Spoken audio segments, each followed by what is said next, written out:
than general practitioners. In specialties like pathology, dermatology, and many others, AI is threatening their loss of status and loss of patient trust. Skill surgeons are safe for now. The law is even more exposed. AI is drafting contracts, summarizing case law, performing discovery in both civil and criminal cases. Both professions share three traits: the cost of a legal or medical education, income, and prestige. And this is not a temporary change. Join a million folks who get my free newsletter to stay tech smart at getkim.com. Here's something most people don't think about. When a popular online service says it's free, you're usually paying for it with your privacy. Every click, search, and website visit can be tracked, logged, and used to build a detailed picture of who you are. And if you're not paying for the product, you're not the customer. You are the product.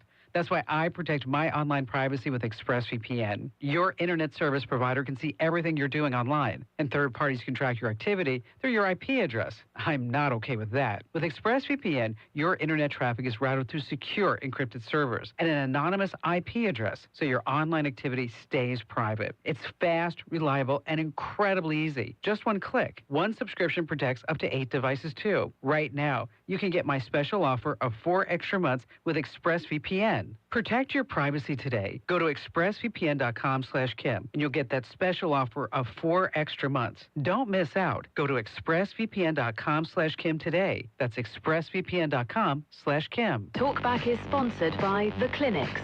With 18 providers and 3 locations, someone can see you today. It's Talkback, Central Louisiana's longest-running talk show. Whether it's the guests or the callers, Talkback is where Central Louisiana begins its conversation.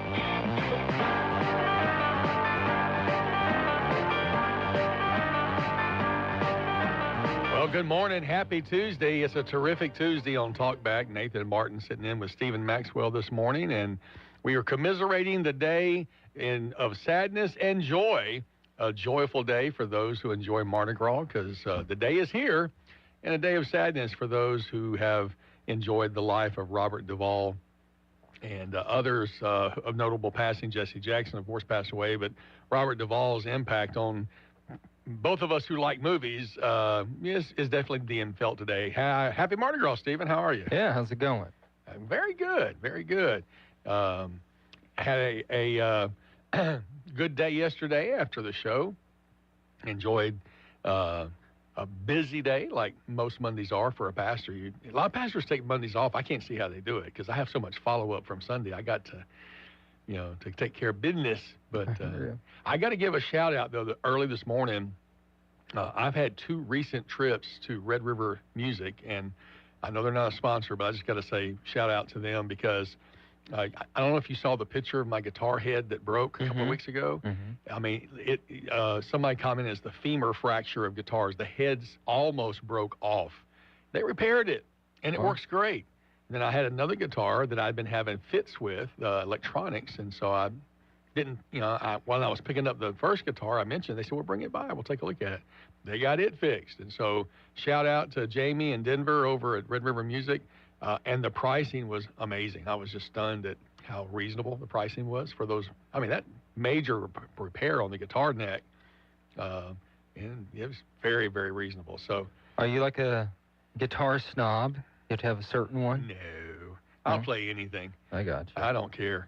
I know people who are, and I know friends who have lots of guitars. I have a friend that sent me, I don't want to out her unless she gives me permission to, but when she saw the picture of my guitar head on the Facebook, she sent me a comment. Her husband was lamenting for me because he loves guitars. And, and I think, well, somebody said they love guitars. That's nice. Then she sent me a picture of his custom-built guitar room. And he's probably got a dozen or 20 guitars hanging up, all individually, beautiful spaces around the room. I mean, it looks like a music store. It was gorgeous.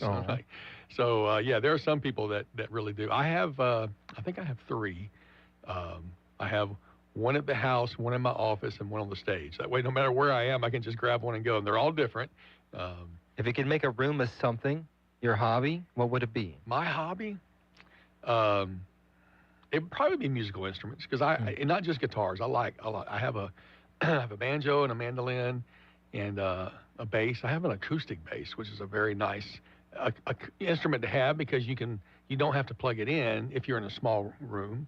And so I have a piano at the house, and I like the electronic piano because you can choose all the different sounds. But yeah, so it would be a music room. Nice. How about you? What would your favorite room be? Library. For sure. Yeah. But collect books.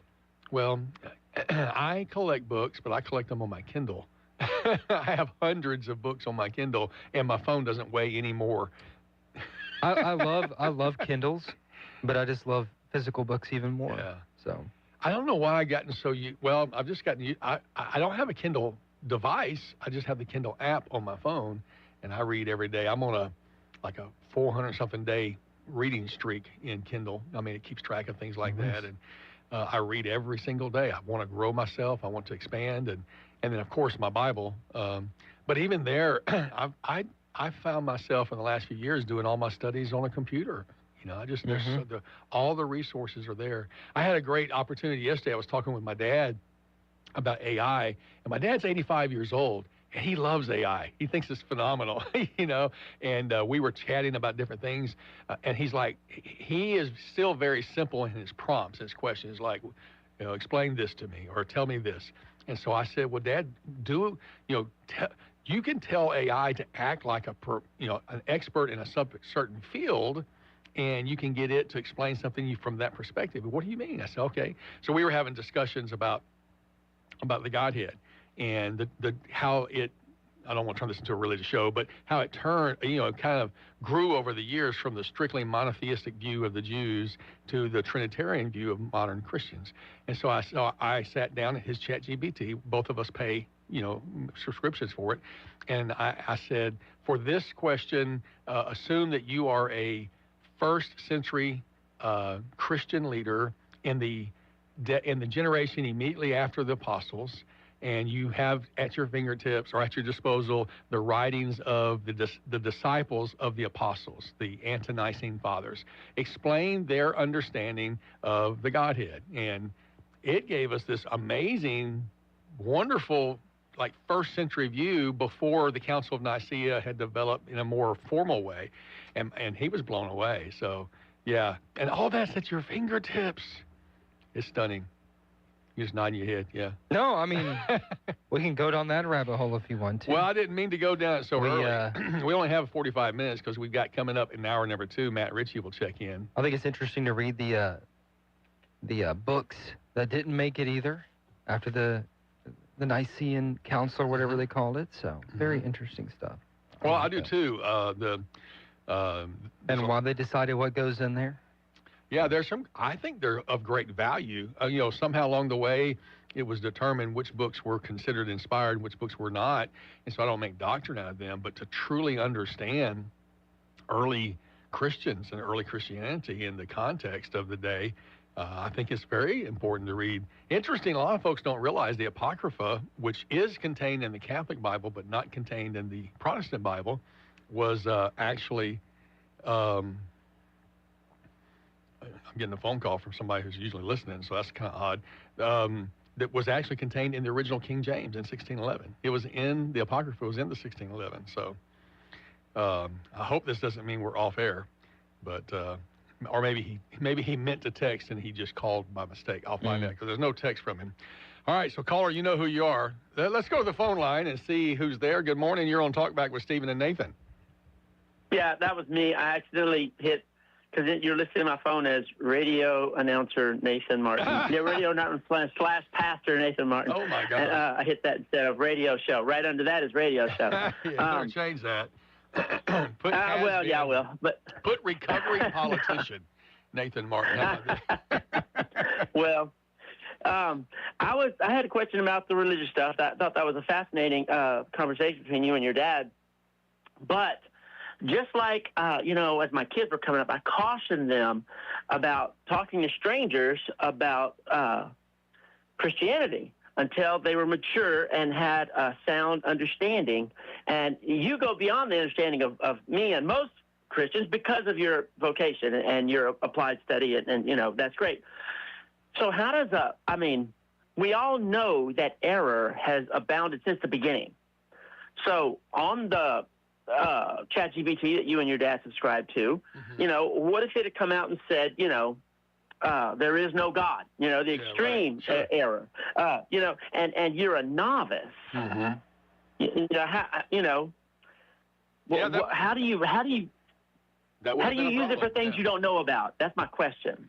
I can just go to YouTube and have someone tell me that too. So, yeah. Well, that's true. I mean, that's true. It's almost like a collective. All right, this is going to sound really weird, but it's almost like there's a collective consciousness. And what I mean by that is, if ChatGPT were to give me an error like that, I would post it. I would let everybody know, hey, this was a horrible answer. And then others would come back, I asked it the same thing, and I got this. And so I think there would be like a self-correction on things like that. We did see that early on. If you recall, there were several news stories about ChatGPT lying about law and inventing case law. It had a bias. It had a pre-programmed bias towards error. And I mean, with a person, I can look at your life. Mm-hmm. And when you say something about the scriptures, because of what I know about your life, it has more weight to me. Mm-hmm. So if you said something that I didn't know, I would investigate it. And I would say, well, maybe I'm wrong and you're right. You know, because of your life. With ChatGPT, we don't know the life. No, it has no life. And we don't know the programmers. We can't even see the programmers. You know, when it came out, I don't know if it was ChatGPT, but one of them was painting all the people from history as minorities. Yeah, you know, that was a planned bias. Now I think they weeded it out, but you know, how do we know? Yeah, I think we have to depend on each other. That's what I'm scared of. I think we have to depend on each other to. Well, how do you know your pastor doesn't have a bias? How do you know that your teachers don't have a bias? I think it's what we've always been doing. Well, because I see their life. Yeah. There's a lot. You're right, there's a lot I don't know about you or Nathan, and I know Nathan decent. True. Yeah. Well, but he's still a little reserved with me. I'm kidding. Go ahead. I'm sorry, David. I cut you off.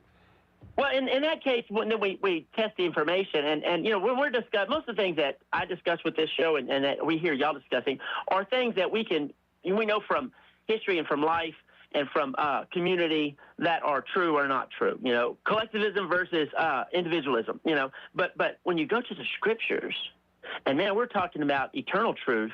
And you know how everybody wants to have the new thing, and there is nothing new under the sun. So I'm worried about it. I know Christopher bangs that bell, and he's all for it, and he uses it.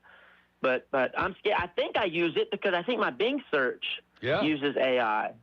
But you have to be careful there. Yeah, it's interesting. I have found myself just appreciating when I use Google as the search engine and the AI summary that it comes up. I'd say 80% of the time I don't go beyond that, because usually I'm just looking for a quick piece of information. And in the past, you type in your question and you have to click on 3 or 4 different websites to get the information. And now the summary, which websites are hating. I mean, there's been lawsuits because AI is killing traffic to websites because people don't go to websites anymore. They trust the AI, and the websites depend on eyeballs for advertising revenue, and they're not getting clicks. Mm-hmm. So their revenues are down. So they have a true loss. And so, I mean, this is such a changing environment, and it's changing so quickly. In fact, after the break, I can't play a video for y'all, but Steve and I are going to talk about a pair of videos that he sent me this morning that just shows the dramatic change in pace. I don't think we said this yesterday, and I don't want to beat this dead horse, but I don't think we truly have a concept of how quickly our society, our world will be impacted. We used to say 10, 20 years. I mean, I'm like a year or two away from a transformative experience. 10, 20 months. Yeah, I truly believe that now after seeing more and more evidence of how. It was a thing called Moore's Law years ago in computing that said that every year or every 18 months, I think it was, computational power doubled. Remember that? Speed, yeah. Now it's a lot faster. Well, if you're at the speed of light, what is double the speed of light? You know, it's amazing the speed that technology, and we will tell you about this these pair of videos. Well, let me ask you one more question before I get off. Are there safeguards? Like I know Dr. Thomas Sowell says when he encounters a new idea, he asks 3 questions of it, you know, and of the person saying it. In what way, you know? So I know I was checking on my car. I had some old oil filters. And I said, can these oil filters be used on, and I named my cars. And it said yes. And I found that strange. So then I asked it individually, can this oil filter be used on this car? And it said no. So is there a tactic or a technique that you use when asking questions about subject matter you are not familiar with that you found to be a good safeguard? I think double checking, and I do use multiple AIs. And if an answer feels off, but you have to have, like you obviously, you had enough sense that it felt off to you. But I think, multiple resources, double checking. And then I hope that we have a lot of people that are doing what I talked about doing. If I'd gotten a horrible answer, then I would have told everybody, hey, this is totally illegitimate. So let me tell you about an interesting AI you might find interesting. It's by a company called Gloo, Gloo. And I've been using Gloo for a couple of years for some stuff in the church. They're a Christian-based company that wants to help churches. They have developed an AI that is values aligned. So it makes, if you ask a question, a values question, then this one's going to give you one that, you mentioned a while ago that they have bias. Well, its bias will be along a more traditional values base. So it'd be interesting to see. GLOO.com? GLOO .ai. GLOO.ai. It has its own web address now. Yeah, okay, right. Thank you so much. Dave. Y'all have a great day. You're welcome. Hey, it's time for the bottom of the hour break. Back with more conversation on Talkback. Talkback is sponsored by The Clinics. With 18 providers and 3 locations, someone can see you today. This is a Bloomberg Money Minute. Danaher has agreed to buy U.S. medical technology firm Masimo. It's a deal with a value of about $9.9 billion. Danaher will pay $180 per share in cash. Warner Brothers Discovery has agreed to temporarily reopen sale negotiations with rival Hollywood studio Paramount Skydance. This sets the stage for a potential second bidding war with Netflix. Well, last year, Goldman Sachs dropped a commitment to support board diversity for clients. Now it plans to drop diversity criteria for its own board. I'm not going to say that was an outdated. Goldman is preparing to remove race, gender, identity, sexual orientation, and other diversity factors from the criteria its board will consider when identifying potential candidates. And a federal judge narrowed a proposed class action lawsuit against Coca-Cola and its dairy unit, Fairlife. The suit claims the company's misled consumers about animal abuse. I'm John Tucker, Bloomberg Radio. Happy Mardi Gras. It looks like a mostly cloudy day for us on this Tuesday. Afternoon highs near 71 degrees. It'll be rather breezy as well. Winds out of the south 5 to 10. They'll gust as high as 20. Tonight, mostly cloudy down to 57. And our Wednesday looks like a nice day with partly sunny skies. Still very warm with the afternoon highs near 80. Partly sunny with a high of 82 on Thursday. From the Cenla Broadcasting Weather Center, I'm Dave Gratian. If you'd like to take part in the show today, call the BOM Bank Talk line at 442-8255. That's 442-TALK. And remember, if you're looking to purchase or refinance your home, call Christina Bagwell at the BOM Bank Mortgage Department at 448-2430. It's Talkback, 970 AM, 104.9 FM, KSYL.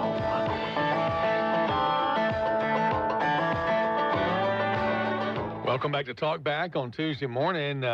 Let's go back to the phone lines. Good morning. You're on Talkback with Stephen and Nathan.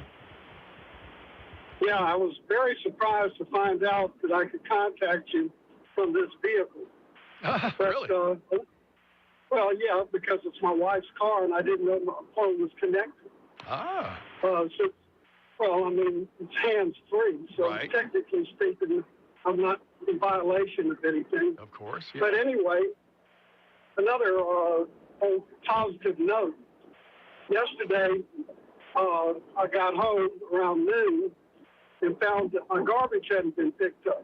Uh-huh. Well, so I called the company and find out whether or not they had run the route. And yeah, they ran the route. And the lady said, well, the driver said she couldn't pick up the can. Well, that was strange to me because I've been putting it in the same place for at least the last 10 years. Right. Never had any problem with them picking up the trash. Well, it turns out that they now have one person in the vehicle, and they have some kind of mechanical deal to pick up the can, so that they've eliminated one employee per vehicle. Basically, there's a driver, and the driver picks up the trash. But anyway, in discussing the matter with the lady, she was able to find my phone using the internet, and wanted to know where I was putting the can. To make a long story short, turns out she was going to call me back and see what was going on. And within about 30 minutes, there was a knock on the door. And it was a guy from Waste Connections delivering a brand new can, well, not a brand new can, but a Waste Connections can, which is adapted for being picked up, and showed me where to put it on the street. So I thought that was pretty good. And within 2 minutes after that, he left, the lady called back to say that the guy was bringing the can. So I think that was fairly positive. Mm-hmm. Yeah, well, that's pretty good customer service, I would say. Yeah. Of course, I still remember the time years ago with Dave and Bob when one of them said, well, there's not going to be any pickup on Monday. And he meant, or whoever it was, meant for Alexander. Right. So I didn't put the garbage out. Oh, yeah. Well, they picked it up, except they didn't pick up mine because it wasn't out. Yeah, that was the dilemma yesterday being President's Day. And President's Day is one of those kind of sort of confusing holidays because, you know, state and municipalities, many are closed, but some choose to stay open and be closed on Tuesday for Mardi Gras in Louisiana. And then some choose to take both of them off. And, of course, Rapides Parish schools have been out Friday and Monday and Tuesday.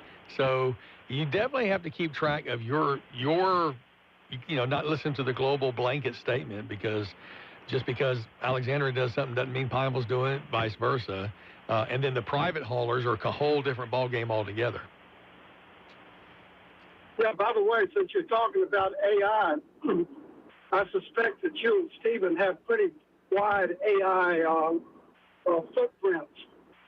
You ought to just ask AI to do a 500-word composition about each of you and see whether or not it's reasonably correct. You know, I actually did that not too long ago, and I showed it to my dad, and he was blown away.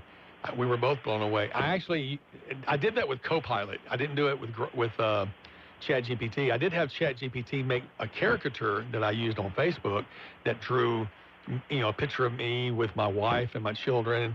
And I've got a Bible in one hand and city documents in the other, you know, so interesting what it knew. But the Copilot, I asked it, you know, tell me everything you know about me only based on our interactions, not based on outside sources. And it actually gave me a pretty flattering description. I think they're designed to flatter you, though, because they know that flattery will keep you coming back. Well, if it said you were a rotten so-and-so, I probably would be kind of irritated. Well, I've just noticed so many times when I'm interacting, it'll go, oh, that's a great question. Or, you know, that was good of you to have that insight, or, you know, whatever. And so I think it does lean towards that. You can tell it to stop doing that, too. Yeah, I haven't yet. I kind of like it. Yeah, no. Or you can ask it to roast you. I haven't done that yet. Wildly accurate. It hurts. I haven't. I've seen several people post their roast. I'm not brave enough to do that yet.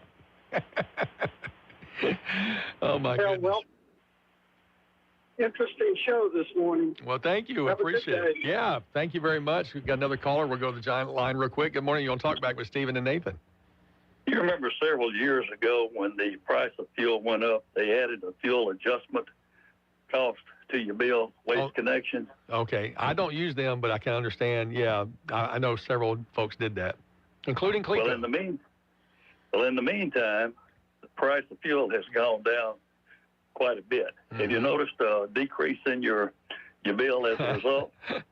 I don't ever see an increase going down. And once it's there, it's there.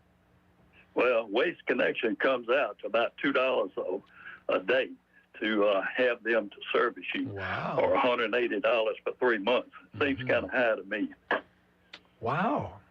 Yeah, I mean, obviously they're a private company, a private hauler, and they can set their fees whatever they feel like the market will bear.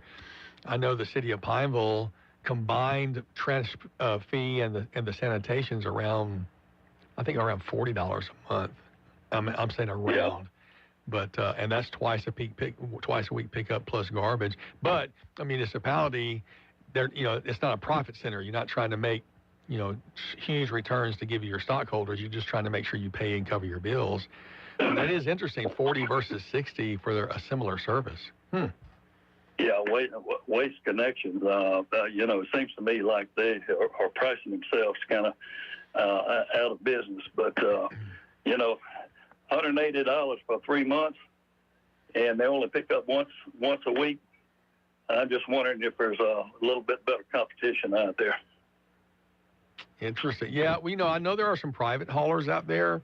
At our church, we use a private hauler, and they're not that at all. It's less than that. I think it's closer to the $45 a month, maybe $50 a month. I have to go back and look. It's somewhere in that price range. And we chose this particular private hauler at our church because we have a long driveway, and we didn't want those heavy garbage trucks or the ones coming to pick up the dumpsters, tearing up the driveway with the heavy trucks. And so we use a hauler that uses smaller vehicles, and we have like 6 of those 96-gallon cans out there, and they service us very well. I'm not trying to promote anybody, but I think it is worthwhile shopping around. Yeah, I think so too, but thank you. Yeah, thank you for the call. Of course, I got to be careful. My son-in-law works for Waste Connections as a mechanic, so I want him to keep his job. All right, we're going to take a break. When we come back, we're going to talk about the 2 videos that Steven shared this morning and some news about California that might be interesting after this. KSYL.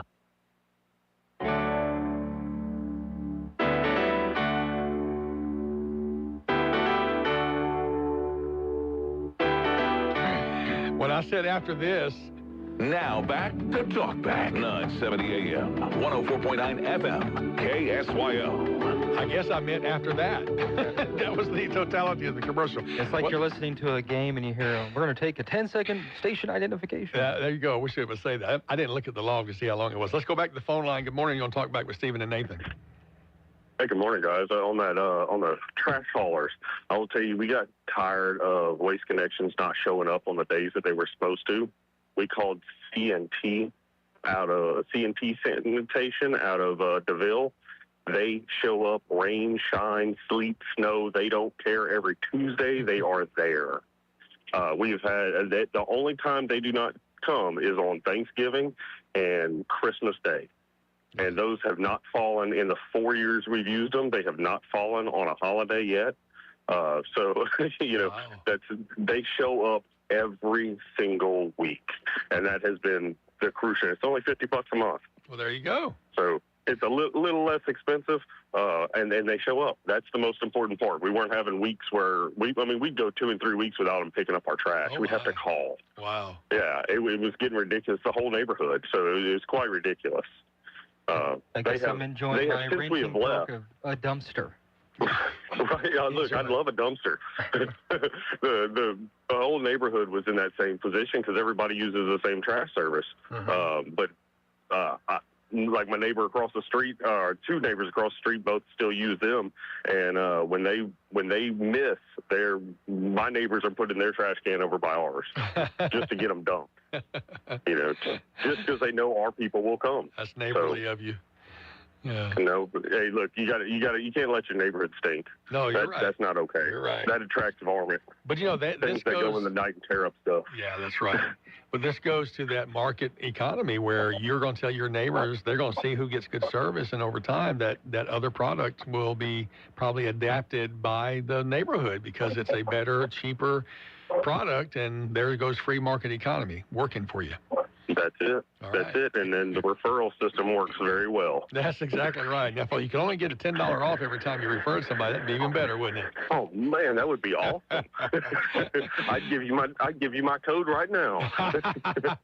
All right, my friend. Thank you so much for the call. Guys. Appreciate you. The only problem I have with trash is they do a good job, but they do it at like 5 in the morning. Oh, you're waiting the clang. Everyone wakes up. Oh my goodness, yeah. That's no fun.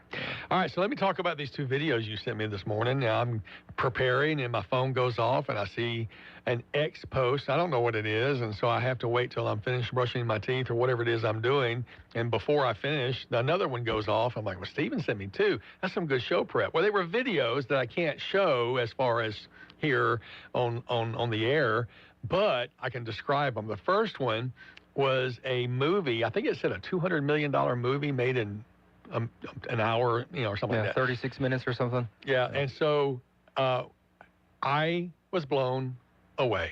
Yeah. Phenomenal production, incredible. Now, far-fetched, a little over the top, like many Hollywood movie blockbusters are, because the stuff coming down, killing everybody else didn't kill the hero, and she sidestepped everything, and her Cybertruck was the perfect vehicle.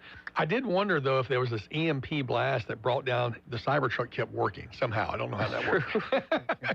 Airplanes were falling out of the sky. That's always been a Hollywood problem, so fits in just right. And then at the end, she wakes up, and she's this hero trying to rescue her daughter after this huge worldwide solar flare EMP, and she gets to her daughter, and then she wakes up, and she's in a holding facility, and Kash Patel is talking to her, and I hate to ruin it, but it's only a 2-minute long video. So, and then he makes a phone call, and there's Donald Trump. I'll be there in a minute. And you're like, I'd watch that movie. That was intriguing. And then the very next video you sent me were these dancing robots in China doing kung fu or something. Amazing. And I thought to myself, well, this is also AI. And the more I watched it, there are kids in there dancing with them and just do a choreographed thing. I get to look through the comments. That was not AI. China posted it for their New Year's celebration or something. Yeah, which is right now. Yeah. But the thing about that was stunning was the flexibility, the dexterity. And we were saying, there's no way that robots will be able to reproduce human dexterity. Those robots can. They can dance better. Look, I know you're going to be good at Dancing with the Stars in that fundraiser for Country Day, but I'm afraid they would win in that competition. Wouldn't be hard against me. So.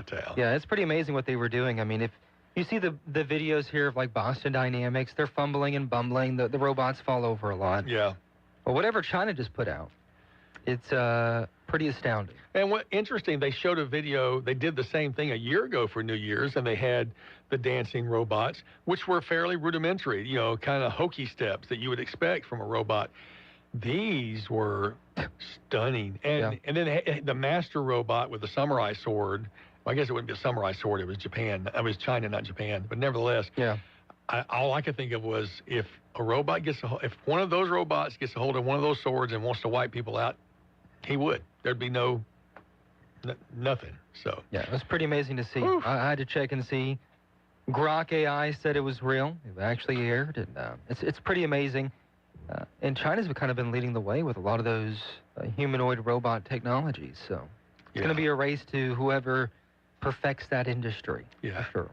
Well, and we've seen robots, that have been clunky. I've seen dog robots being developed for the military that can carry packs or retrieve wounded people, and they're becoming more and more stable, and you can kick them and they don't lose their balance, and they're kind of like the cat that never falls on his back, kind of a thing. So this is why I said a while ago, the pace of technology, I don't know that I would have believed that. If you hadn't said it to me and I hadn't been able to confirm, I promise y'all the dexterity of those robots would put Dancing with the Stars to shame. It was stunning, the choreography. And you get 20 of them doing the exact same thing. That's why it looked like AI at first, because they were all so precise. But, hey, we got another call. Let's go back to the phone line. Good morning. You want to talk back with Stephen and Nathan?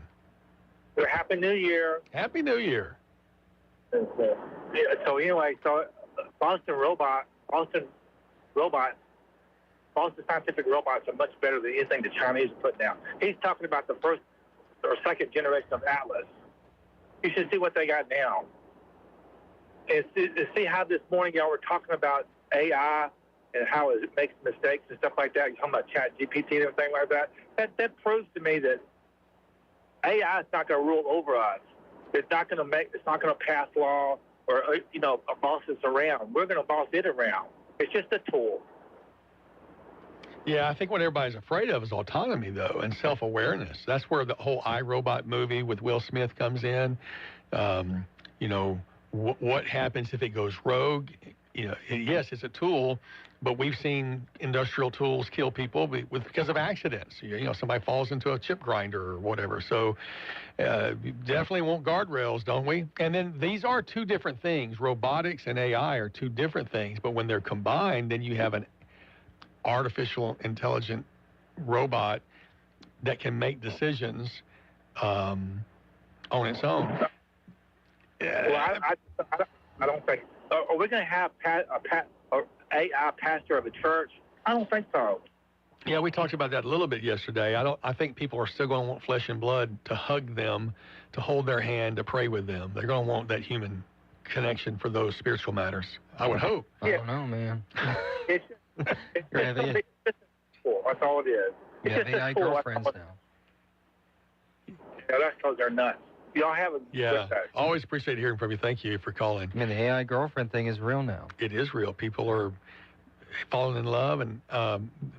I heard a report yesterday. A girl talked. She's been in a 6-month, 8-month-long relationship with an AI boyfriend, and he's there for her when she needs him, and she turns him off, and when and goes about her day. And anytime she needs a little word during the day, he just responds to her. Never ghosts her. Never, never too busy to talk to her. And yeah, I mean that's a reality for people who are so lonely. I also read another report today. It was interesting, not related to this, but similar. It said that the tragic loneliness of retirement is the sad realization that most of your friendships are based on proximity and not based on connectedness. And what it meant was, this guy was writing. He said, I woke up at 4:30 like I did every morning, getting ready for work, got up, got my shower, got my coffee, read the newspaper, and didn't go to work, and then realized they didn't miss me and they didn't need me. And the only interactions we had is because we sat at cubicles next to each other, not because we were true friends. And that goes to the value of true connection, which may be what our caller is referring to. I think true human connection will become even more and more important. It's like you and I are friends because we're work friends, but we don't do anything outside of work. And if I wasn't doing the show anymore, I would hope that we would still text from time to time, but I don't know that, I have friends, we moved away and you just kind of quit talking, or you quit hanging out because it's too difficult. But do you have friends that you could pick up the phone right this minute and call that you hadn't talked to in months or years, and you'd pick right back up? That's mostly dudes, though. Yeah. That's kind of how guy relationships work. So. You're right. All right, we got to take our last break. We think there's a break, and when we come back, we'll have the last segment of the show before the inimitable Matt Ritchie comes in for the economic update at the top of the hour. More with Talkback after this. Talkback is sponsored by The Clinics. Now back to Talkback, 970 AM, 104.9 FM, KSYO. Well, I don't know if my check's going to bounce this week. Just kidding. I know there's reasons for all of the above. Good news, I was paying attention that time. I did look at the log and saw it wasn't there. Hey, it gives us more time to chat. I told you I wanted to tell you about a California story I heard. California in the last few months has found some rules that they've enacted or having unintended consequences. And those rules that they passed were to put even greater regulation on oil refineries in California. What has happened in the last few months that the two largest oil refineries in California have shut down. They said they can't do business in California because of those onerous rules.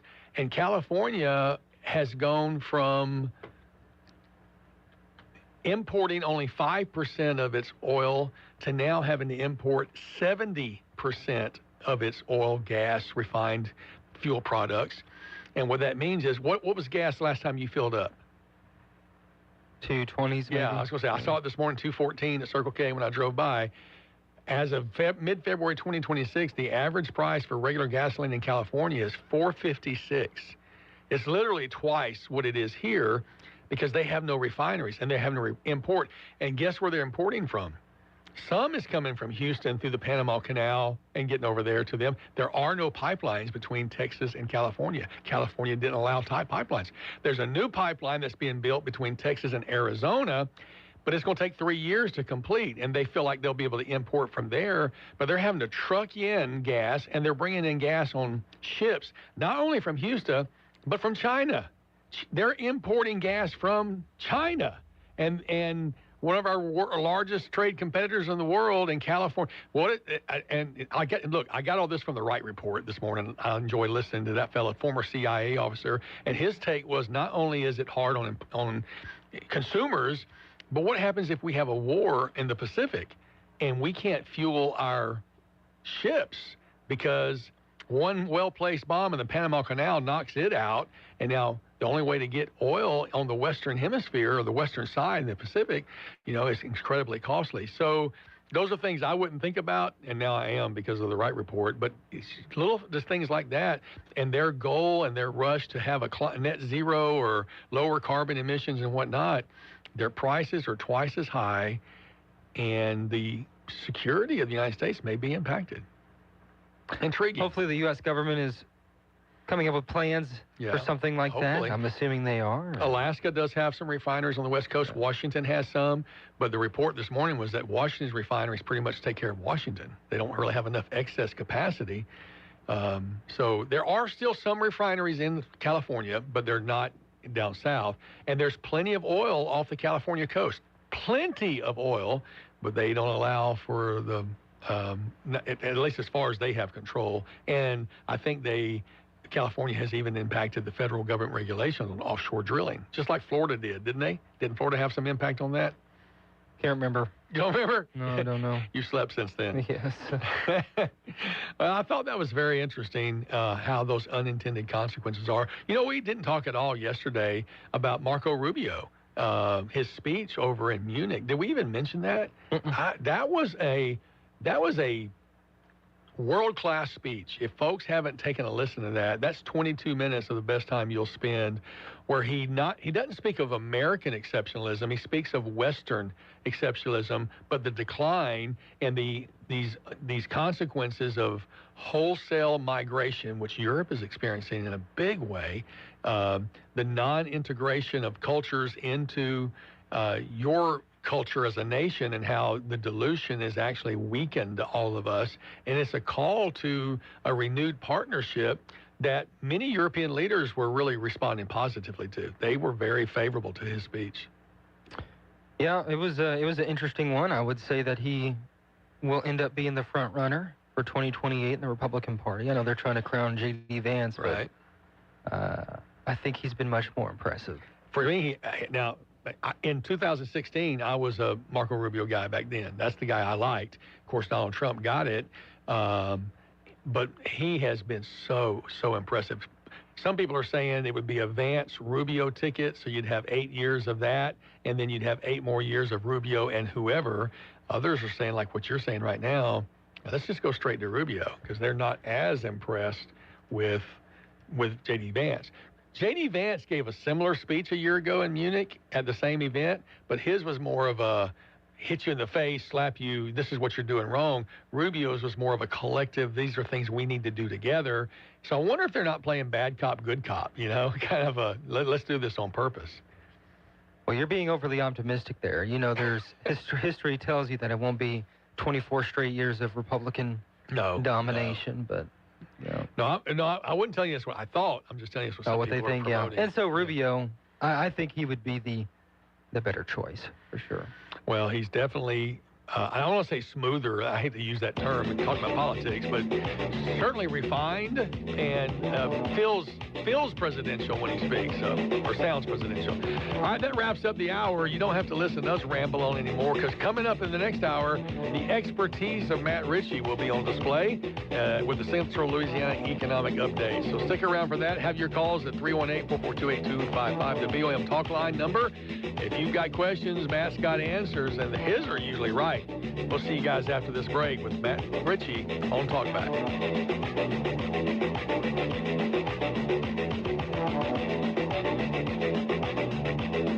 You've than listening to Talkback. The opinions expressed were those of the hosts and callers, and not necessarily those of Cenla Broadcasting.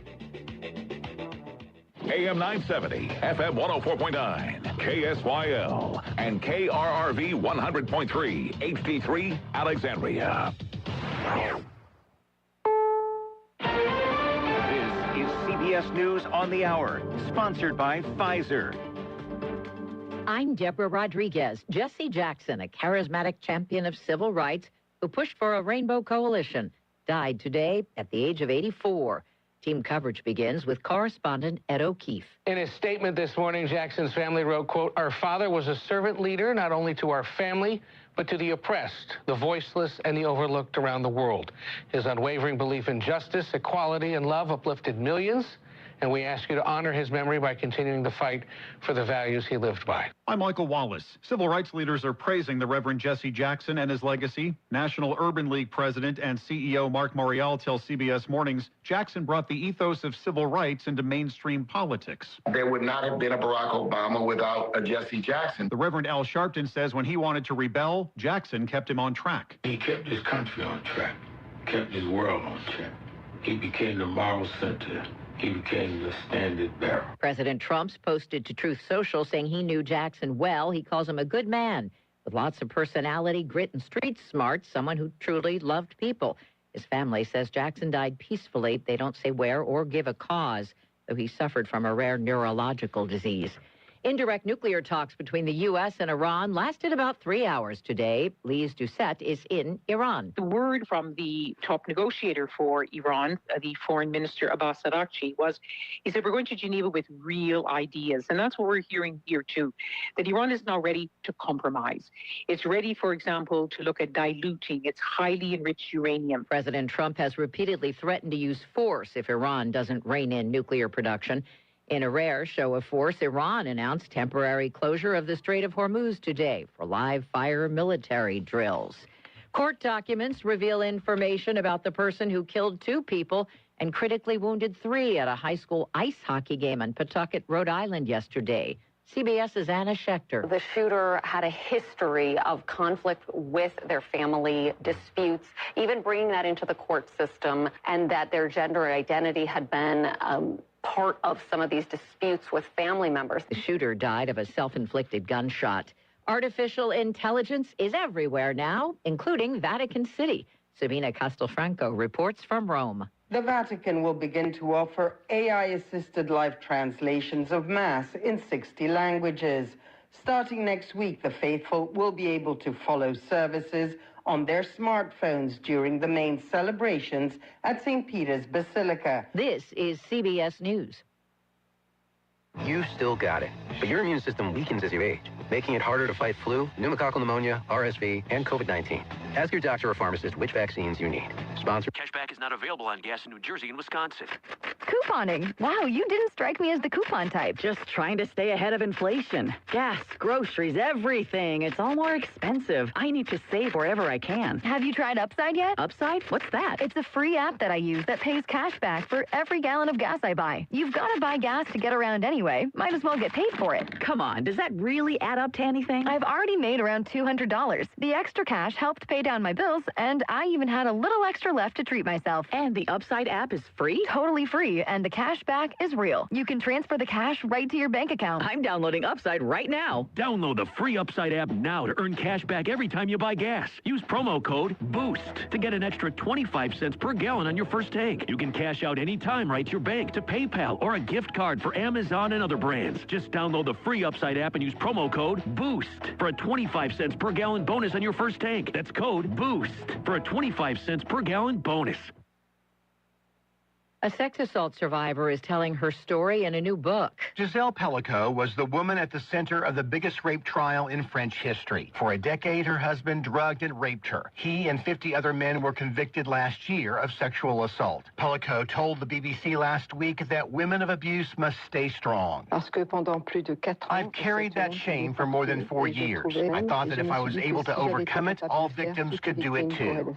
Now, the 73-year-old is telling her story in a memoir memoir out today. Pilico wishes her message of hope will resonate with people everywhere. Brad Gibson for CBS News, Carcassonne, France. He's taken on vaccines and processed foods. Now, Health Secretary Robert F. Kennedy Jr. set to undertake a review of baby formula. The Wall Street Journal says he'll pick up where he left off with Operation Stork Speed last year and launch a new bid to rid formulas of seed oils. Deborah Rodriguez, CBS News. Jen, I did it. Louisiana Radio Network, I'm Colleen Crane. A Baton Rouge businessman is looking to form a public-private partnership to buy Spirit Airlines and move its headquarters to New Orleans. John Miller, founder of Country Club of Louisiana, says if he buys the financially troubled ultra-low-cost airline, disregard everything you know about it. You will have 34-inch pitch. Right now, there's about 29-inch pitch in Spirit. There'll be first-class seats and everything. You will not pay all these fees and all of these extras.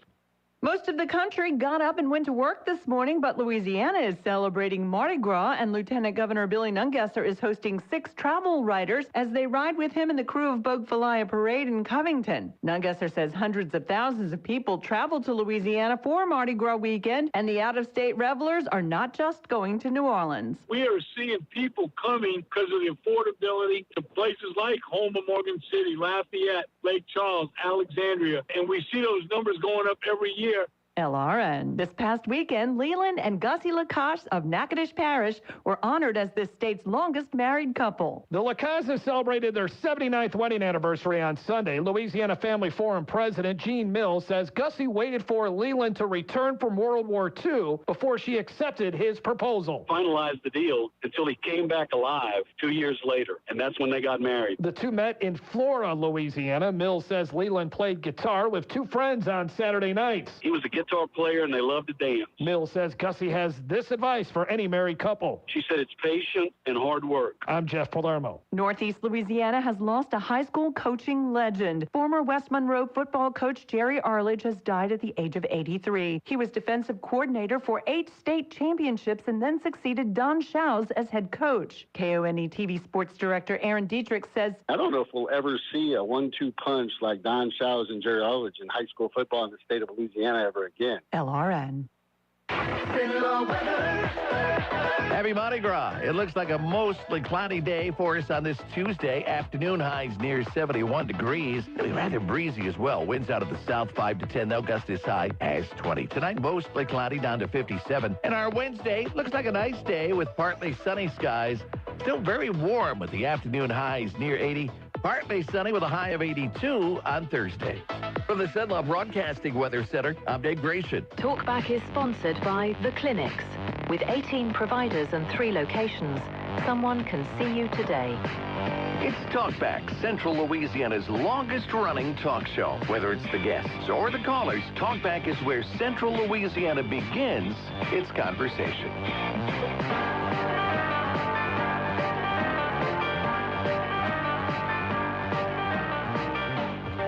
Good morning. Welcome to Talk Back on Tuesday. It's time for the Central Louisiana Economic Update with Matt Ritchie. And Matt, we always look forward to having you in the studio because we like knowing what's going on. And you know what's going on, so tell us what's going on. Well, first of all, good morning. Thank you, sir. Good morning, Nathan. Good morning, Stephen. Good to be here with both of you. It's the last 2 days, it feels like it's a Sunday and a Saturday and a Sunday. Was your office closed yesterday for President's Day? It was not. I would love to be able to close shop and do things like that. But I mean, we're just, as a small business, we have so much. We have limited human resources, right? And we have a lot of work to do.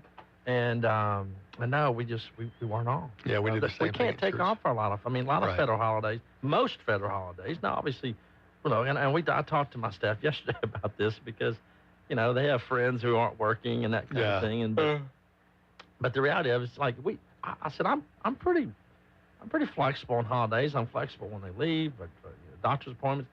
Any other time there's a 4-day weekend opportunity, we always take it. You know, and so I think I'm pretty flexible. But when it comes to the federal holiday system, my banker friends don't get mad at me, but I mean, if the sun's shining and it's a pretty day out there, you won't sell. They want to. My I mean, I pick on banks because they're off for every holiday. Every single thing. Everything that you could think of a pretty day they want to take off. But no, it was just somber yesterday, sitting, coming down the expressway, coming, into town. Right. Just all the restaurants. It was like I said, it was like 2 Saturdays. And I guess today will be a little better because I guess some folks are not taking off from Mardi Gras as well. And actually, happy Mardi Gras. Yeah, right. We. But schools are still out today. Schools are still out. It's still a holiday. And I think many offices are closed today. I know state offices are closed today. State offices, yeah. They got a good 4-day holiday, and good for them. I really do. I'm glad that the folks that are able to do that they get every single day off. It's been a legal state holiday since 1875. Mardi Gras? Mardi Gras. 1875. That's what AI says. Wow, that's I heard your AI conversation earlier, and I use it a lot as well. And so, do you have a favorite? I'm still trying to develop a favorite. Yeah. Right? Obviously, the go-to is Chat because that's the one that I actually pay the pro the pro service for. I have not paid the pro for Perplexity or Claude or Gamma. There's several ones that do certain things better than others, and so I'm still, because it's just like every other subscription. You could end up being, you can have at $20 a month. Right. You have 10 of them. That's an extra $200 a month you're spending. Mm-hmm. And if you're not using them, that's kind of like, so I'm still figuring all that out, and like I'm sure a lot of our listeners are as well. Mm-hmm. I pay now for Suno.ai, which I'm only going to pay 1 month, but I wrote a song for my wife. I had ChatGPT help me write a song for my wife. Then I took it to Suno AI, and it made a Nashville-worthy song. And her birthday was Sunday, and so I got the tear and the hug and all the warm feels that came with that. That was worth it. It was whatever that subscription cost. It's $8 a month. So I'll pay 1 month, and then next year I'll go pay another $8 for 1 month. And the next day she was already irritated with it. Stephen, you're not supposed to know everything. It's true. Yeah. Well, good stuff. Hope everybody had a good Mardi Gras. I did not get to attend the parade on Sunday, but I saw pictures. I saw video. It looks like we had a really good attendance. I know Cody Ford was the Grand Marshal of Pinevillian, Cincinnati Bengals player from Pineville, and I'm glad that he was able to be honored doing that. And so, and it just looked like a good Mardi Gras. Look, that's a big economic driver for our area. And if we had more Mardi Gras events, it usually starts on Friday, and Saturday and Sunday. But if we had, like some areas like Lafayette, they have, like 2 weeks or 3 weeks of Mardi Gras parades, and then Baton Rouge a couple, and then obviously New Orleans starts their parades. They have a month's worth of parades way before this weekend. So, but obviously that's for folks filling up hotel rooms, eating at restaurants, filling their tanks up of gas, going to the grocery stores, going to the convenience stores. It's a big, it's like having, ball tournaments and all the other things, and we have people coming in. So it's definitely a good economic driver. So I'm glad to see that our Alexandria Mardi Gras is still healthy and continues to grow and be successful. Look, we're going to talk about, we had a little over $9 million in transactions for the first 2 weeks of February, and I'm going to be reporting on February 1st through February the 15th. And so 9 million is not a lot of volume, guys. Compared to the last 2 weeks of January, I reported the last show, which was January 16th to the 31st, we had a little over $23 million in volume.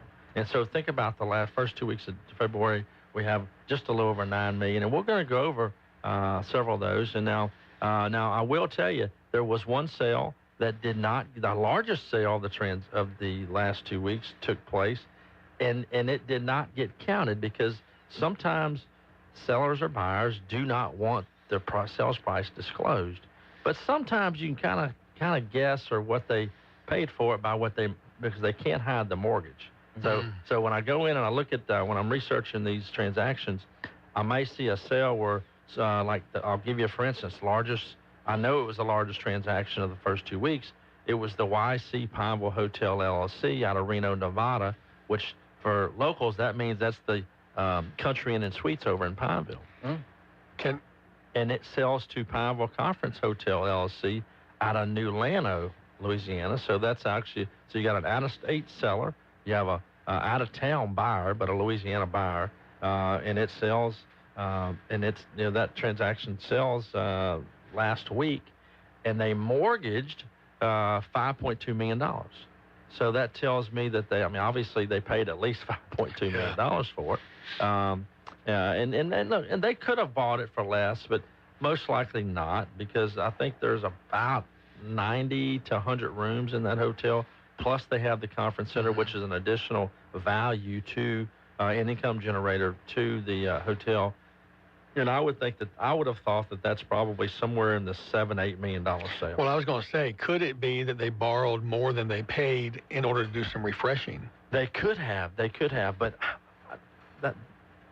But you're saying it's a $7 or $8 million facility. Yeah, because a lot of these, like these new hotels, just to put it in perspective, like we have a new hotel going up over by the mall right now, by Courtyard Marriott, and I think it's going to be, it's either going to be a Hampton or it's not. Fairfield's over behind Logan's Roadhouse, so I think this is actually going to be a Hampton. I know Chris Patel and his family are doing that. And Chris, if you're listening, feel free to call and tell us about it. But I know that those to build each room, like, you know, is about $150,000 a room. So you figure a 100-room hotel, and I think that I might even be short. It actually may cost a little bit more than when you're building a hotel. And you think about it, hotel room's not that big. Right. You're only talking about a couple hundred square feet. But you're including the total cost of everything. Total cost. The pool, the parking lot. The hallways, the elevator. Averages out to about over $150 a room. Wow. $150,000 a room. And so a lot of times you'll see these hotels that may be 10 and 12, 15, maybe even 20 years old who, you know, there hadn't been a lot of refresh. There hadn't been a lot of, you know, new remodel. Because you have to do that. If you own a hotel, you know, every decade or so, you got to go change the carpet out, change the furniture out, change the bedding out. You know, I mean, that's why the brands like the Bonvoy, Marriott's and the Hiltons of the world, that's why you know you're going to stay at a fairly clean and reasonably clean and nice bed and comfortable bed, because they require those operators to have a minimum standard to keep those brand names. And so, and obviously as the brands go higher and higher, they have a higher threshold and a higher, but the reinvestment cost of these hotels, it's significant. So, you know, if these guys paid, let's just say $60 to $70, maybe $80,000 a room for this older hotel, then they have enough room to go in there and put, you know, another $50,000, $60,000 a room, because that's really what it takes when you start thinking about the furniture. Because it's not like us, and I'm not picking on, you know, I'm not picking on Ashley Furniture. But they're not going to Ashley Furniture and buying furniture for I mean, they're commercial. They're commercial grade, you know, that can stand a lot more wear and tear. And, you know, when you set a glass on it, the ring's not going to show up, you know, 30 minutes later. I mean, and so higher quality furniture, higher quality everything. And so it all just costs money. And especially in today's environment. So you said something a while ago that made me raise my eyebrows when you said an older hotel, and it was hard for me to think of Country Inn and Suites as an older hotel, but it's been here 20 years. Yeah. It was built in, 2005, 2006, something like that? Yeah. I mean, in my mind, it's still a new hotel. It's still new. It's new to us, right? But wow, you're right. Yeah, so that, I mean, it needs a new refresh. Yeah, it does. And you know, the Holiday Inn across the street from there, right behind the Kmart, where you're seeing a lot of renovation work. I'll touch on that in a minute. But I mean, I was talking with a local hotel developer, just last week, and he was telling me that Holiday Inn Express is now, I think, 4 years old, maybe 5 years old, and it's just now becoming stabilized. And what I mean by that, well, they have reliable, dependable revenue, and so, you know, a lot of times on these, you know, whether it's apartments or whether it's hotels or whether it's, you know, a lot of businesses, you have lease-up periods, or you have periods where it takes you to actually really, like, you know, ramp up and get full. You know, many climate-controlled or storage is like that. Anybody in that industry will tell you, if you go build one, it's going to take you 3 years. 3 years to stabilize and get it full. But once it's full, generally stays full. But it's taken 4 to 5 years to stabilize the Holiday Inn Express across the street. So, and when you have travelers that come in and out of town, whether they're going to P&G for work, working, or whether they're going to the Camp Beauregard, or whether they're going to the prisons or whatnot, they know, especially if it's folks coming pretty regularly, they know what the hotels are like, and they know if the beds and things kept clean and all that good stuff. Yeah. But anyway, so that was the largest transaction for the first 2 weeks of February. And did you include that in your $9 million total? I did not. Okay, well, I did not, because they did not show a sales price. So I did want to just, that little nuance there. We could have probably, if that sale would have shown, we probably would have been in the 15, 16 million. Well, there you go. Feels a little bit better. All right, we need to take a break. Caller on the line. We will come to you right after this break. More with Matt Ritchie on Talkback. Talkback is sponsored by The Clinics. With 18 providers and 3 locations, someone can see you today. If you'd like to take part in the show today, call the BOM Bank Talk line at 442-8255. That's 442-TALK. And remember, if you're looking to purchase or refinance your home, call Christina Bagwell at the BOM Bank Mortgage Department at 448-2430.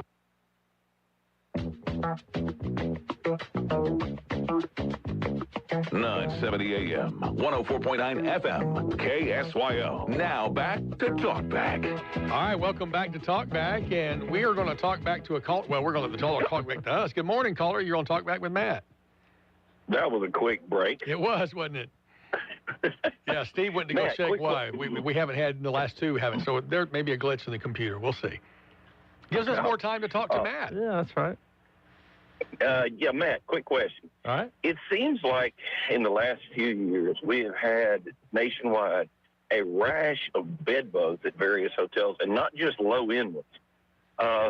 Is it just because there's better news and it's more newsworthy, internet, et cetera, or has this been a problem? But I can remember when I was a teenager, we didn't seem to worry about that. And today, I mean, they tell you if you're not going to a high-end hotel, you might want to pull your sheets back and check in the corners of the bed, et cetera, et cetera. Oh, that's an excellent question, because I'm going to tell you, I've been going to national real estate conferences and property management conferences for over 20 years, okay? And so I can remember 10 years ago going because to your point, it was never been a local issue. Like, I would go to these conferences and I would see these, and I wouldn't go to like the sessions that talked about bed bugs, and a lot of them were like, the ones I did sit in, they were in the northern state, like Colorado, Nevada, a lot of Midwestern type states, and I never really, because we never had issues like that. But I can tell you, we manage a lot of small apartments and that kind of thing, and so I have seen, and just locally in the hotels, it has definitely been a more prevalent issue locally, I would say, in the last 5 years. Wow. And where we haven't, I don't know if it was just never talked about or what the issue was, but I can tell you, we went from never really seeing it to now we're seeing it not on an everyday or regular basis, but it is a more common occurrence today than it's ever been. Well, that's what I kind of suspected. Yeah. It's just, and it represents what your host said. Stand by just a second. Wait, did he say stand by for a second? I think so. Okay. Well, we'll stand by for a second. Okay, I'm sorry. I had to put my phone down for just a second. I bet there's a cop driving by. Sorry. Sorry. Hey, you're too smart there. I guess it doesn't get talked about at a lot of these in a lot of times because it's kind of like an outbreak of social disease at a Bible college. Oh gosh, yeah. Well, so it's definitely something that it's kind of one of those moments. Nobody wants to be around it, but it is treatable. I can tell you, I've talked to many pest control professionals. It is treatable. But when you find it, you just have to treat it. It's kind of like termites. You find termites. There's termites everywhere. I've always one of my old mentors used to tell me there's two kinds of properties in Louisiana. There's going to be one that has termites and one's going to get termites. and so you're going to, especially look. And I think I talked about this recently.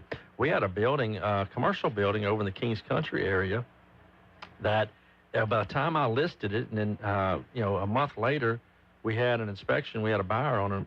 We had it under contract already.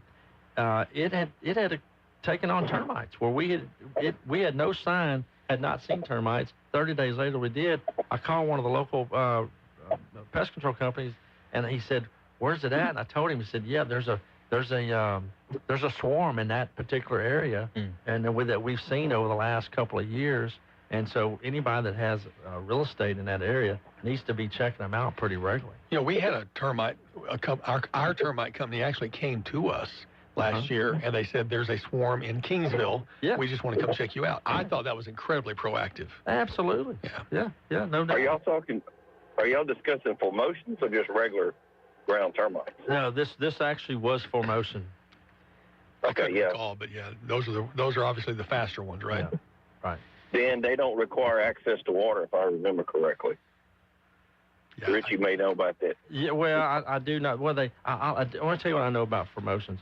They'll eat wood 100 times quicker than your other normal termite. I'm trying to think of the formal name. If any of my pest control friends are out there, they may know that. But the Formosan's will eat the wood 100 times quicker. That's why they're that much dangerous. So, appreciate you calling. All right. Hey, we got another call on the line. Let's go to it. Good morning. You're on Talk Back with Matt Ritchie. Yes, sir. My brother passed away on the 5th of this month. Okay. He, in this house, he hasn't through paying for his house yet. And he said I can just stay here and just take over the notes. They have to let the people know that he passed away. They just keep paying the notes. So let me get this straight. So did you say your brother passed? Yes, sir. Okay. And so your brother passed. He has a mortgage on the property. Yes, and you want to know if you can just continue paying the mortgage. Yes, sir. Okay. I can tell you this, that at some point you're going to want to let the lender know what happened. You're going to want, they're going to, and then there's a whole process that goes beyond that. But I can tell you, as long as the mortgage is getting paid on time, nobody's going to come most likely asking about it. And especially if you want to stay there and protect the equity, go through the process of succession. Because I'm not sure. I mean, obviously there's some things I don't know about as far as if he had children, if there's other heirs that may be entitled to ownership. And so, but in the short term, if you want to help his estate out and his family out, then I would continue to pay it. But there will be some time in the future where the ownership will need to change, and the ownership and the heirship should take place. Does he have heirs? Yes, he has 3 children, but he said I can stay here. So I did a lot for him because he's disabled, and I stayed, Right. I think you get everybody on board. Go see a good local real estate attorney. We have several in the and it's not as much as I know. A lot of times when you talk about attorneys, that scares people, thinking it's going to be a lot more money than it's not. It's somewhat, it's fairly reasonable as far as legal fees go, as far as doing successions. Get someone, and there may be there's a free legal service here in town, and I forget the organization that provides that, but they actually may be able to help you. They might be able to appoint you an attorney to help you work through the succession and work through the appropriate pathway to get to where you need to be and where the kids and the family needs to be. Yes, sir. Yeah, I don't want the house. I just want you to say I can stay here. Sure. So, yeah. Very good. All right. Good well, deal. I'm glad you called. Good luck. Alexandria Legal Service Corporation offers free legal advice and consultation to low-income residents. There's 2 or 3 others. that you may look into. And there's an advertiser here on the station that does real estate specialty work. So definitely reach out and get you some good legal guidance. Is that Matt Ritchie? Well, Matt Ritchie's the host today. He's but he's not a lawyer. He'll tell you that up front. Yeah. Okay. Yes, I'm not. All right. Thank you for your call. Hey, call me at my office, 449-8919, and I can help you. I can give you a few names. 449-8189? 8919. Okay, thank you. 8919. There you go. That's you, Matt. Call him after, give him time to get there after 9 o'clock, so maybe 9:30, 10 o'clock. All right? Thank you. Okay. We've got another call on the line, but we've got to take this break. We'll be back with your call and more with Matt Ritchie on Talkback. This is a Bloomberg Money Minute. Goldman Sachs is planning to remove diversity criteria from factors considered in identifying potential board candidates. The Wall Street Journal says the bank is considering the change following a request from the National Legal and Policy Center, a nonprofit that has opposed DEI rules. Other Wall Street banks have enacted similar rollbacks on policies related to diversity. General Mills is warning of slumping sales, and its stock has fallen because of it. The cereal maker has just lowered its fiscal 2026 sales outlook, with net sales to be down as much as 2%. In December, General Mills said it had lowered prices across about 2/3 of its North American retail business in the face of shaky consumer sentiment. Its shares have declined 18% over the past year. Anthropic PBC has partnered with Indian technology firm Infosys to develop advanced artificial intelligence solutions for companies across sectors. Infosys shares gained 4.8% Tuesday. That is the most in 2 weeks. Matt Piper, Bloomberg Radio. Are you living with dry AMD? If so, you could be on the road to geographic atrophy, or GA, a condition that leads to retinal cell death and permanent vision loss. But with Izervay, you can slow it down and get it going slower. Izervay slows GA progression by targeting a key source of retinal cell death, which may help preserve your vision longer. Izervay, or Avastin Capted Pagel, is a prescription eye injection used to treat GA. Don't take it if you have an infection or active swelling in or around your eye. Izervay can cause eye infection, retinal detachment, or increased risk of wet AMD. Izervay may temporarily increase eye pressure. Your vision may be impaired after an eye injection or exam. Don't delay. Ask your doctor about Izervay today. Izervay gets GA going slower. Visit Izervay.com. That's IZERVAY.com. Paid for by Astellas Pharma. My brother-in-law died suddenly, and now my sister and her kids have to sell their home. That's why I told my husband we could not put off getting life insurance any longer. An agent offered us a 10-year, $500,000 policy for nearly $40 a month. Then we called SelectQuote. SelectQuote found us identical coverage for only $18 a month, a savings of nearly $300 a year. Whether you need a $100,000 policy or a $10 million policy, SelectQuote could save you more than 50% on term life insurance. In a hurry? Don't worry. With SelectQuote, you can get up to $2 million in instant, affordable same-day coverage with no medical exam. Call SelectQuote at 1-800-637-9116. That's 1-800-637-9116. Or go to SelectQuote.com. That's 1-800-637-9116. Full details on example policies at SelectQuote.com/commercials. Louisiana, check out these fun February games from the lottery.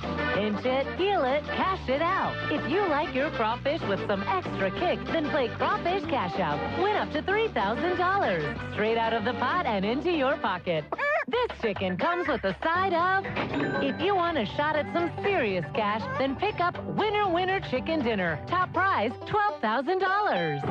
Take a walk on the wild side and play Wild Side. Top prize is a whopping $100,000. Play all 3 games today from the lottery.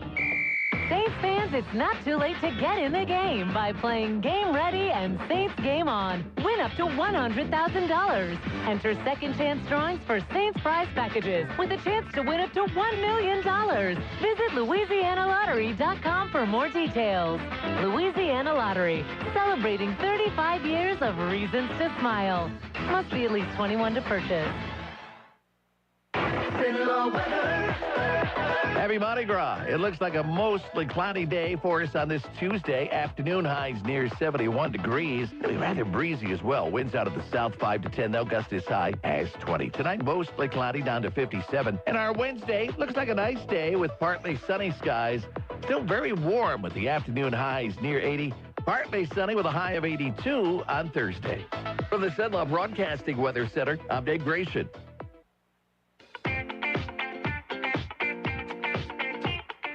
970 AM, 104.9 FM, KSYO. Now back to Talk Back.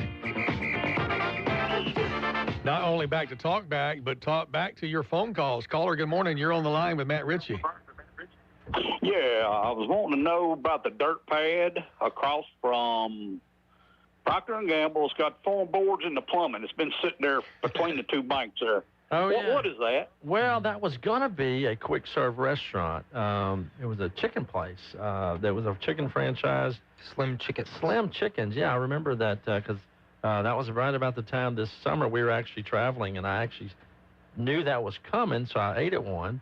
But from what I'm told is, and the reason you've seen construction stop, is that the franchise owner that had bought that franchise, or who was in negotiations for that, there was some issues with the franchise contract, and then they just decided to pull out. That's the story that I've gotten from a couple different sources, and so I don't think we're going to see that happen there, but I think you'll see something happen there because that's really one of the last really good Highway 165 frontage lots. It's a 1 acre lot. Petron owns it. It's right there situated between Evangeline Bank and Colfax Bank, and there's just no other 1 acre sites, and that's what quick serve restaurants and other restaurants like, is 1 acre lots on fronting Highway 165. And so we will see something there. I truly believe that. I think we'll see something in the next 12 to 18 months there, but I do not believe it's going to be Slim Chickens. All right. That sounds good. I've just been wondering. Yes, Thank sir. you. Appreciate it. Thank you. Well, I know you're not the only one who's wondered. A lot of people are asking, and Matt's got the answers. Let's go to the next line. Good morning. You're on Talk Back with Matt Ritchie. Good morning, Roosevelt Johnson. How you doing, guys? Hey, good morning, Rosie. How are you, sir? Fine, good. Good to hear you guys. You too. Look, Matt, on South MacArthur, on the Love Station process, a lot of trucks, they still at the old truck stop. Occasionally, a lot of trucks are down there. Will there ever be one? I know one is in Boyce, in the Alexandria or South Alexandria area. All right, thanks. Okay. It's a good question, Roosevelt. We actually recently sold a 10 acre site right off the, I would call it the southeast side of the Woodworth exit. Recently last year, Jennifer Bird in my office had that listed, and we sold it to a group out of Houston who actually they're in the truck stop business. Now, we had another buyer prior to this one buying it, and they had it under contract, and they told me, and I talked to the developer personally, and he said, Matt, we like the site. We think it's good. But the problem is that we did our traffic count study, not necessarily road traffic, our truck, our 18-wheeler, big truck traffic count, and the traffic count's just not there south of Alexandria on 49, going from Alexandria to Lafayette. The truck count, the traffic count for big trucks is minimum compared to what's going north.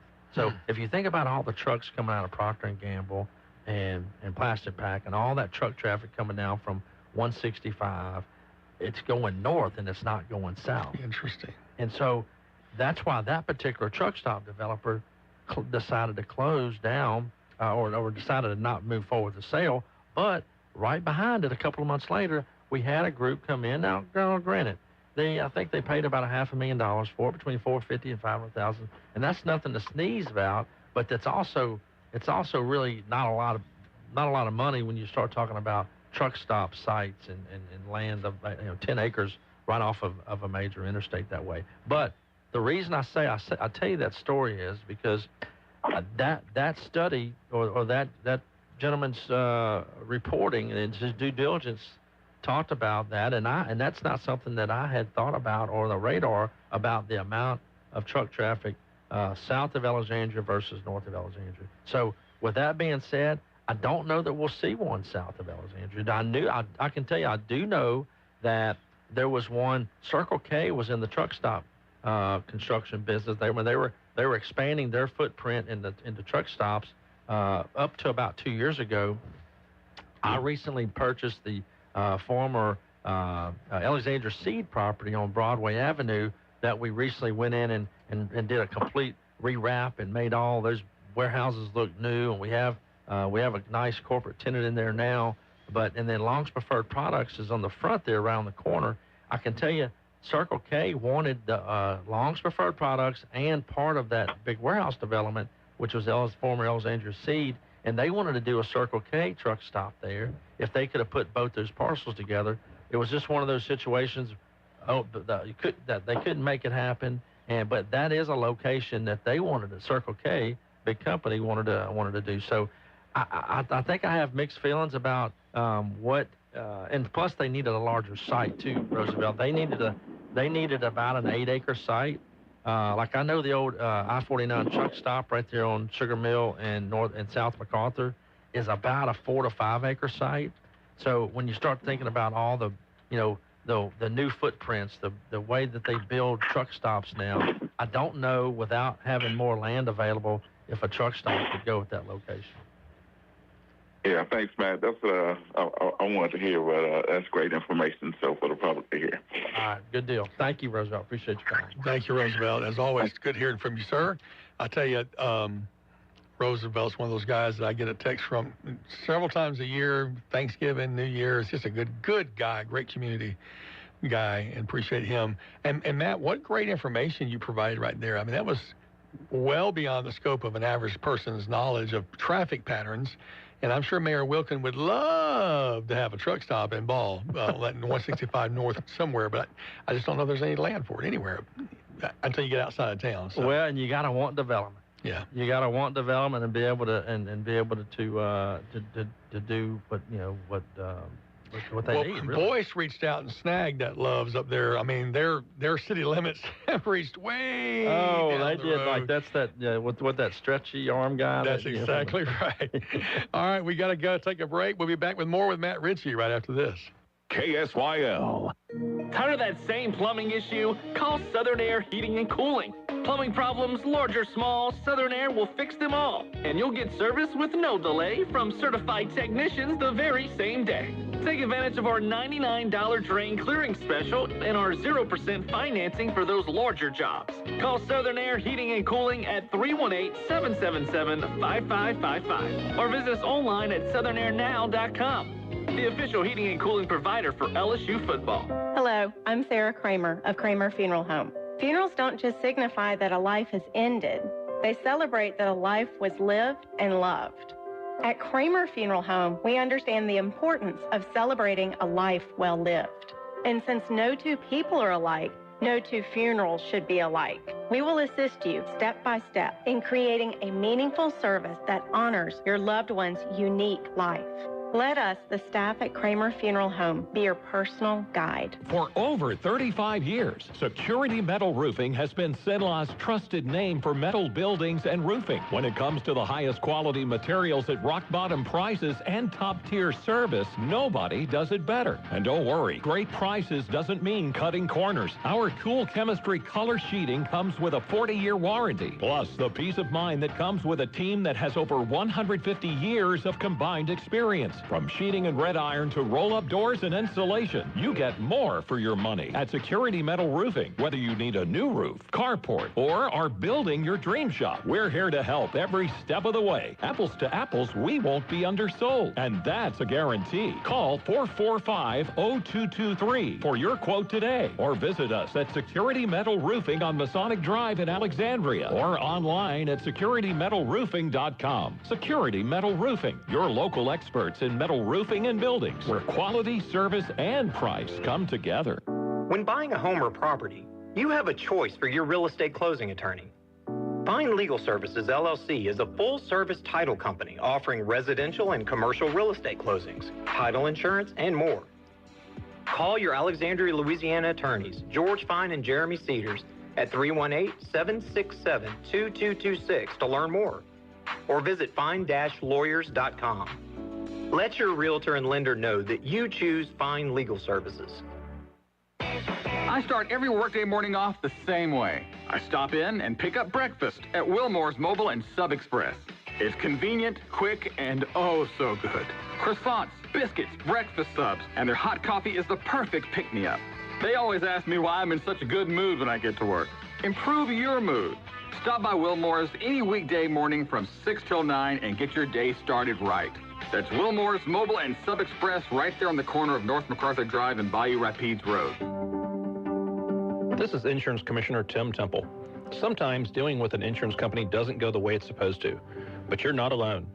If you have problems with an insurance company, agent, or adjuster, maybe want to talk about your coverage, or just have questions about an insurance issue, the Louisiana Department of Insurance is here to help you. Contact us at 800-259-5300, online at ldi.la.gov, or through our LDI Connect app. 970 AM, 104.9 FM, KSYO. Now back to Talk Back.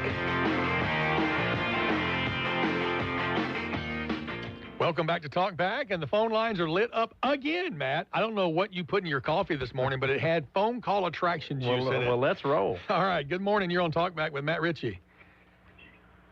Good morning. Hey there. Good morning. I got a question for you. The things they call the apartment homes over by our neighborhood, Walmart in Alexandria. Yes, sir. Know much about those? Say your question again. It kind of glitched out. Yes. What do you know about those?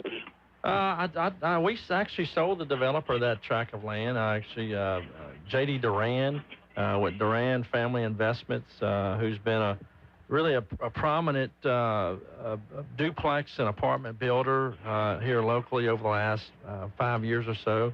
A lot of the duplex developments you've seen on both sides of the river, he's actually purchased and developed and built. And so he calls that particular development that you're calling about, he calls that River Ranch, I think River Ranch Apartments, or I think that's what the formal name of them is. Yeah. Now, I've had people reach out and say, is that like River Ranch in Lafayette? Well, it's not. It's called River Ranch, but River Ranch in Lafayette is actually a 300-acre, multi-use development with commercial and residential, restaurants, multifamily, a lot of businesses, that kind of thing. This particular development is just a duplex townhome and apartment development, and JD does a really good job at putting in good streets and building a good home. And I think they're going to be renting anywhere between the $1,700–1,800 a month range. And so I know they'll be nice because JD does a really good job. Is it 3-bed, 2-bath? That's a good question. I know most of the units he builds are 2-bedroom, 2-baths, but there very well could be some 3 bedrooms in there. But most of what he's building are 2-bedroom, 2-baths. Well, I'm glad that it's local doing it. Another question down Versailles. I think George Roach and them has a property, and I've noticed the builders are sitting up close to Versailles now, and I wonder if they were going to start building homes and such in there. Which is this the area? Is this the area right past, right before you on the left before you get, if you're going west towards 28, it's on the left before you hit the diversion canal? Yes, that's correct. Yeah, that particular tract was purchased by another, Teddy Ray Price built the Belle Grand, the new the nursing home that just recently had a grand opening, but another nursing home family bought that property from the property you're referencing on the other side of the diversion canal, and they're going to be building another nursing home there. And matter of fact, they actually have 2 nursing homes planned on that property. So I know there'll be 1, possibly 2 in the future that do. Is that the BP? Yes, sir. Yeah. Oh, they're good folks. Well, great, man. I always enjoy the show, but I really enjoy when you come in and catch us up on everything. Well, I appreciate that. Thank you for calling. Absolutely. Thank you. Hey, caller, thank you so much for that. Let's go to one more call. Good morning. You on Talk Back with Matt Ritchie? Matt, you just think back a long time ago, but if you're going out of Alexandria on 165, like going to Lake Charles, and you're between the Circle and Horseshoe Drive, on the right is what's left of the old Billups station and convenience store. Is anything going on there? It looks like the old building and all just rotting away, but do you know anything about that? You know, it's a good question. I mean, you know, we've all just kind of watched that building just rot away, and you know, I don't know that the ownership is local. I got to think at some point, something's going to happen, because at some point the city will condemn it or something will happen. But and there's also which is common as well. A lot of times when you see abandoned fuel stations where gas stations used to be, you never know. There could be some backstory with the tanks under the ground as far as the risk of common contamination. I don't know, but you know what? Right. You've actually sparked my interest. I'm going to look into that. Okay. All right. All right. Appreciate it. Have a good day. Thank you. Bye. You too. Thank you, sir. I think I invented a new thing called caller attractant juice that you put in your coffee. I realized I said that. I'm like, where on earth did that come from? But I'm glad it's working because we have lots of good phone calls. Got another question for you. There's just text in, but we got to take the final break before the final segment. Back with that and Matt Ritchie after this. Talkback is sponsored by The Clinics. This is Dr. Jonathan Hunter. At the clinics, your health is our priority. Whether it's a routine checkup or ongoing care, we are here for you. Dr. Noah Miller, our newest family medicine physician, along with 5 other dedicated family physicians, are now accepting new patients. Schedule your appointment today. And remember, if you're ever admitted to the hospital, our doctors will see you there too. Most insurance and Medicare are accepted. The Clinics, 1587 North Bolton, 445-9823, online at theclinics.us. Joe Biden, Nancy Pelosi, and Louisiana's Julia Letlow. What do they have in common? Liberal Julia Letlow voted with Joe Biden more than any other Louisiana Republican in the U.S. House. And just like Nancy Pelosi, Letlow has traded hundreds of stocks while serving in Congress. Worse, Letlow violated federal insider trading laws by failing to report her shady stock trades, potentially millions of dollars worth. But that's not all. Before she went to Congress, liberal Julia Letlow was a university bureaucrat. She instituted radical DEI policies, woke sensitivity training, and the university put up a public art display honoring defund the police activists. Is that what Louisiana wants in the U.S. Senate? Conservatives just can't trust liberal Julia Letlow. Louisiana Freedom Fund paid for and is responsible for the content of this advertising. Not authorized by any candidate or candidates committee. LouisianaFreedomFund.org. For 1 year only, the event you've celebrated year after year is getting a new name and a new date. Because Fat Tuesday falls on Valentine's weekend, Taste of Mardi Gras becomes Taste of Central Louisiana. Happening Saturday, March 7th at the Randolph Riverfront Center. Enjoy the same great food, drinks, live music, and Mardi Gras spirit you've always loved, just on a new night and with a new name.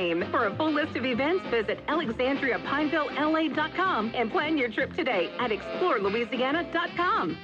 LSU sports dominate the field, the court, and the diamond.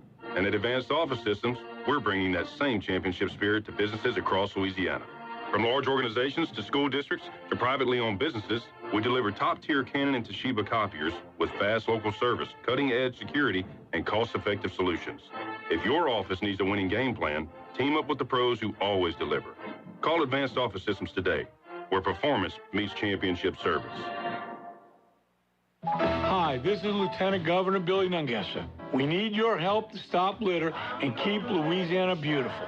When you see someone littering or illegally dumping, report them to the litter hotline at 855-LA-LITTER. You report, we enforce. Again, the litter hotline is 855-LA-LITTER. When reporting, capture the license plate and make of vehicle. Together, we can put the paradise back in sportsman's paradise. Gumbo weather is here, so come get you a hot and hearty bowlful at Wilmore's Mobile and Sub Express. It's your quick in and quick out headquarters for lunch. It's right there on the corner of North MacArthur and Bayou Rapides. Come get you some gumbo or choose from a selection of crisp, fresh salads. Try one of their hot or cold sub sandwiches made your way. And don't forget their hamburgers. Give Wilmore's Mobile and Sub Express a try for lunch on North MacArthur Drive at Bayou Rapides Road. My mother told me about Pro Carpet and duct cleaning when the twins were so sick with allergies and pollen, and boy, did it help, and lowered our utility bill. And we almost have no dust in our house. You know, 50% of all illness is caused by indoor air. 9 out of 10 systems fail because of dirt and dust. Doesn't your family deserve clean air? For a cleaner, healthier home, call 445-4818. That's 445-4818. 970 AM, 104.9 FM, KSYO. Now back to Talk Back. Welcome back to the last segment, the final segment with Matt Ritchie. And we had a question texted in from a regular listener. Thank you for texting. Can you ask Matt why the old truck stop on South MacArthur remains dormant, the one off Sugar House Road?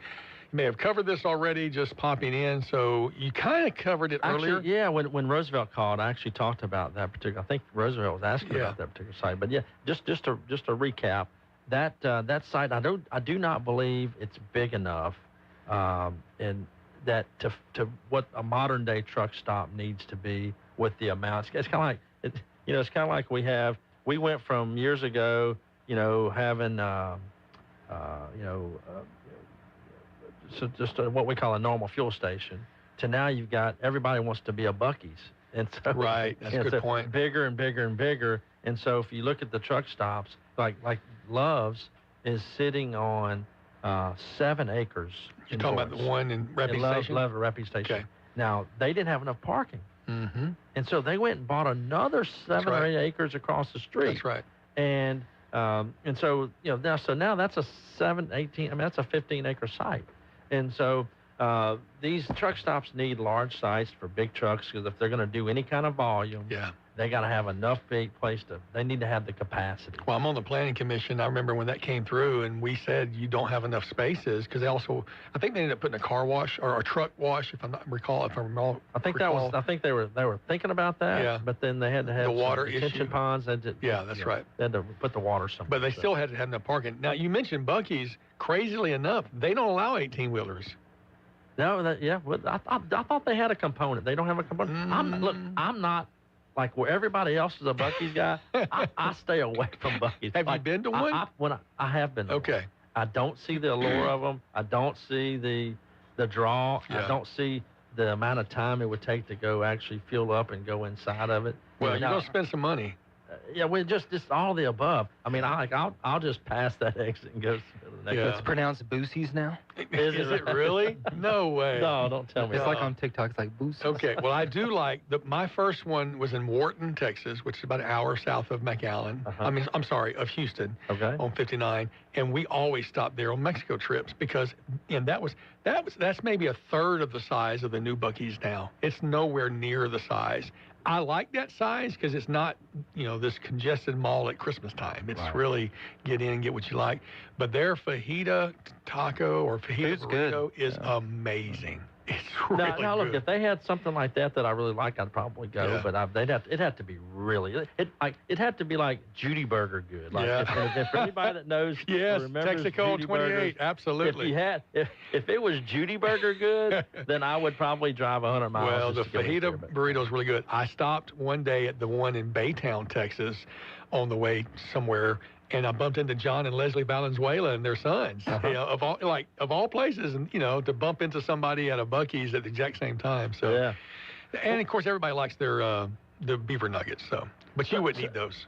So you have to. So anyway, I just don't think that site. It's a great site for something. I just don't think you're going to see a truck stop there because it didn't have the capacity to do what it needs to do. And talking about truck stops, I was working, there's some things going out in Boyce right now, and I was looking at an old site that used to be a truck stop. Mm-hmm. And I was Plantation Bell? Yeah, I was talking with the owners of it, and they basically said, when I-49 came through, just some politics got involved, and an exit didn't get put in, and obviously that killed Boyce. Killed it. It absolutely decimated. Mm-hmm.